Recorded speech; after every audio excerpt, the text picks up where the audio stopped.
And just like that, March is behind us. This year has been incredible for movies so far. We have gotten such a wide variety, both in theaters and on streaming, and it can be overwhelming at times to stay up with everything. But I wanted to take a few minutes and talk about everything I watched, both old and new, during the month of March. And just a heads up, this is just in order of when I watched them, so it's not a ranked list. All right, let's get into it with the first movie I saw in March. Look, I know I say to enjoy everything. That's kind of my whole thing. But I also say it ain't gonna happen every time. The goal is to seek to enjoy everything, but that's not always gonna happen. And this was one of those times. Oh boy, did I not like this movie. It was so painfully unfunny, cringy, and awkward. The only bright spot of the movie was the athletes, as it portrayed them in a really great light. No doubt this movie wanted to do something special and make this generation's Bad News Bears, but boy did it fall flat. Woody Harrelson was incredibly unfunny, and he's amazing. But it just felt like he was reading the lines off his co-stars' foreheads, and Caitlin Olsen, who I absolutely love and find hilarious and sunny, was just so insufferable in this. Maybe it was just the day. I would be happy to give this another rewatch someday and give it another shot, but on my initial screening of it, I did not enjoy this film. Everything, Everywhere, All at Once. I missed this movie when it came out initially. I was super upset about that, but I didn't get around to going to see it, and I just saw it not long ago at my local Regal Theater as they were reissuing movies that were, winning all the awards, and this one was winning all the awards, and so they put it back into theaters for a little bit of time, and I got a chance to see it then, and don't get me wrong, I really liked this movie. I had fun with it. I laughed out loud several times. I teared up at the end. The rock scene was just perfection. But overall, it just didn't meet the hype that everyone seemed to be giving it. Again, I didn't hate this movie. I just didn't love it. And I think there's two possible reasons for that. One is it simply just got so overhyped and so awarded. I mean, I was seeing this the weekend of the Oscars, so the hype was at an all-time high. And so it could have just not met my expectations at the time. Because when you're told a movie is perfect for an entire year, that's a lot to live up to. But also, I think it could easily grow on me with multiple rewatches. I found that to be the case with several movies last year, one of which, After Sun. I loved that movie, but I already know when I go back and watch it again, I'm going to love it even more because the themes of that movie will hit harder the second time once I know what to look for. With this movie, there's so much going on. I picked up on all the themes in the movie, but I think it'll hit harder the second time once I know what to expect and I'm not as distracted by all the visuals, because the visuals are distracting in the best possible way. But yeah, liked this movie, didn't love it, will definitely be giving it a rewatch to see how my opinion changes on that.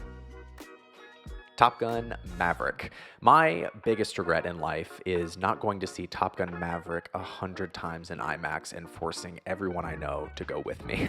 I saw this back when it came out in IMAX, but I went again along with Everything Everywhere All at Once to go see it as it was being reissued for all the Oscar movies around the Oscar weekend. I saddled up to the theater with all the dads and had a blast yet again. This movie cannot be overhyped. It truly is perfection. In my book, Tom Cruise has earned the right to do anything he wants and be as weird as he wants as long as he keeps making stuff like this. Hall pass for that guy. Shazam! Fury of the Gods. Despite Mom and Dad continuing to fight as the literal dumpster fire of DC continues to rage on, I actually had a great time with this movie. It was a total surprise in so many ways. It was fun, funny, sometimes heartfelt, sweet, action-packed, but also just highly creative. I mean, the creature design alone was just so fascinating. Peep the liked tweet by David Sandberg, humble brag there. Look, is this movie predictable? Yeah. Is it reinventing the genre? No, but it was fun. And in my book, that's exactly what this movie needed to do, and I think it succeeded. So I think later that exact same day of seeing Shazam 2, I went to go see Creed 3. It was a day for sequels, apparently, and this movie completely blew me away. I had not seen any of the other Creed films prior to this. I was a big Rocky fan, but I hadn't seen the Creed films. I'd always wanted to, but I didn't get around to it. this movie spurred me to go back and watch those because I adored this movie so much. Michael B. Jordan and Jonathan Majors were absolutely incredible in this. You just felt the deep connection between the two of them, the lost time, the guilt, the awkwardness, the love. This movie was a beautiful portrait of masculinity, what it should be, what it shouldn't be. Honestly, I don't even think this movie suffered from not having Rocky, Sylvester Stallone in it. While it would have been nice to see him, obviously, this was Creed's movie. This was Michael B. Jordan's story to tell, and I think him having the reins, both as the director and the sole, lead figure in this movie, it just served the story really well, and it was phenomenal. So the next film I went to go see was Scream 6. And just to give you some context, I have seen and really enjoyed the first film, and that is it. I have not seen any of the other films, so this was kind of a risk going to see number 6 in a series of movies where I've only seen one, but I figured it didn't really matter too much, and I can't say if that's the case. I don't know, because I didn't love this movie. This movie was really getting a lot of hype, and I do not understand that. Certain scenes, like the subway scene, was absolutely phenomenal, but beyond that, this movie just felt kind of bland. I didn't love it. But again, I've only seen the first Scream movie, and I'm sure if I was a super fan of this series or have seen every single one of them, I would have enjoyed it a lot more. But I feel like just as a good test, if someone who hasn't seen these movies doesn't love it, it may not be the best movie, and I did not love this movie. It just felt cliche, it felt a little bit lazy, and I just didn't love it. But, I'd be happy to revisit this one once I go through and watch all the other Scream movies to see if it, improves the experience. So over the same weekend of seeing Creed 3, I rushed back home and went to go see the first Creed film. I think it was on HBO Max, and I really liked it. I had a great time with this movie, but it was definitely not my favorite Rocky Creed film. It was a very solid continuation of the Rocky franchise, and I think it had a big task to fill of really kind of restarting a dead franchise for a new generation. That's a big task, and I think it definitely succeeded at that, despite me not adoring it. I really liked it. I'm going to be watching Creed 2 soon. I'm excited to see what I think of that one, but for me, Creed 3 not only is the best Creed film of the ones I've seen, but it's one of the best Rocky films. It does everything so well. So, I'm excited to go back and rewatch Creed in isolation someday, because I think I compared it to Creed 3, which I just adore, and so it's kind of hard to live up to that. So I'll definitely want to give this one another watch, but I really enjoyed it. And keeping with the theme here, we have the original Rocky. Now, be on the lookout for a full review and breakdown of the Rocky movies coming soon, so I'll keep my thoughts here brief. But just to summarize it, this movie is a pure, authentic, and timeless classic. Not only are there so many just iconic moments in this movie, but it's just an amazing film. And it's fascinating to see the Scorsese influences on this film as well, especially when it comes to Mean Streets or Taxi Driver. But as crazy as it may sound, I was also getting really strong The Room vibes from a lot of the dialogue. And now, before you start throwing tomatoes, I'm not saying that is a bad thing, but watch the scenes in the pet shop in Rocky and then compare it to the scenes where Tommy Wiseau is going into the bodega. There's some similarities there, but unlike The Room, the awkwardness of the dialogue in Rocky paired with the guerrilla-style cam work works as a strength. It feels real. It feels relatable. But it does feel similar, and I think the fact that this film feels so similar to both Scorsese and Wiseau really just proves that the line between genius and terrible is really razor thin.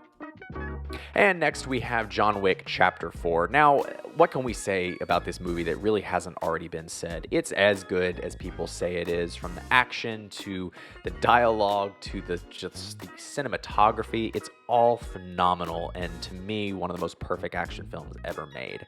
And while Keanu's action and stunt abilities are, for good reason, often the focus, I think it's also worth talking about his acting too. The dude says maybe 10 lines in the whole movie, maybe, but he delivers them with such swagger they just drip off the screen, and with a few simple words, he can make your eyes swell up with tears or just make you chuckle. I am so late to the party on this, it's truly absurd, and I absolutely hate myself for not watching it sooner. It has been on my watch list since it came out, and for some reason it took me 7 years to finally get around to it, but this movie was worth the wait and more. There is so much to unpack with this film, but the main takeaway of Ex Machina was the performances. Oscar Isaac he gave the best performance I've ever seen him give, and that's saying a lot. Alicia Vikander was just captivating every time she was on screen. You couldn't look away and you felt entranced by her presence. Pairing her up with Domhnall Gleeson was just a match made in heaven. This film was absolutely incredible. This movie is intense, terrifying, thought-provoking, and will no doubt stick in your mind long after you've watched it. I know it has mine. The power of the rewatch. Let me tell you something. It is a powerful thing. I remember going to see this in theaters when it came out back in 2019, and at the time, I was not a big fan of it. I didn't hate it, but I just found it to be very, very forgettable. But after going to see Shazam 2 in theaters and having really just a great time, I decided to go back and revisit the original, and I adored it. This was a really delightful movie with loads of heart and sets up the perfect hero's journey for Billy Batson. If you haven't given this a rewatch in a while, I would highly recommend giving it another watch. And if you've never seen it at all, this is definitely worth a watch. If you enjoy superhero films, if you just enjoy family flicks like The Goonies or something like that, this movie checks all those boxes, and it's a really, really great movie. After rewatching it, it's now one of my favorite movies of this era of the DCEU. Keeping with the theme of powerful rewatches, I went back and checked out John Wick Chapter 3 after seeing Chapter 4 a couple times, and I had really forgotten how much I love this movie. I think I blurred it in my head with Chapter 2 a little bit, and this isn't a knock on these movies, but it can really become difficult to decipher which movie is which when you haven't seen them in a while. But upon a rewatch, I now remember just how incredible John Wick Chapter 3 is. It's really, really good. While 4 still absolutely takes the cake for unstoppable action, and in my opinion, the best flow of, the later movies, 2, 3, and 4.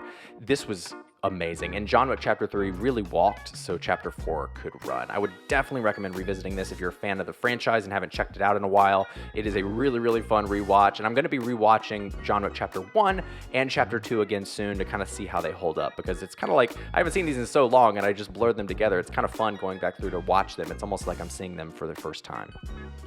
I stand by the fact that there is not a bad movie in the entire Mission Impossible franchise. Yes, that even includes Mission Impossible 2. Despite the near perfection from almost every entry in this franchise, Rogue Nation for me just falls a little bit short. And I honestly am not sure what it is about this movie that keeps it from the levels of Fallout or Ghost Protocol, but it just can't match those movies, and I don't know why. Regardless of this is still a fantastic movie. The worst Mission Impossible outing will beat any other action film, and that is a cold, hard fact. And one thing that was interesting to me when I was looking at the list of all these films, all 6 films, you can actually break these into 2 trilogies when you look at it. You have the first trilogy, Mission Impossible 1, 2, and 3, that kind of fit their own little vibe and follow that, mid-2000s action film. And then you jump into a new era with Ghost Protocol, Rogue Nation, and Fallout. There is no grand point there. I just found that to be really interesting. And that is it. That is everything I saw during the month of March, both new and old. If you made it this far in the video, thank you so much for watching. I really appreciate it. Make sure to comment below. Let me know that you made it this point, but also let me know what your favorite films of March were, both old and new. Let me know what you guys are checking out, and let me know what you guys liked. I'm really curious to hear.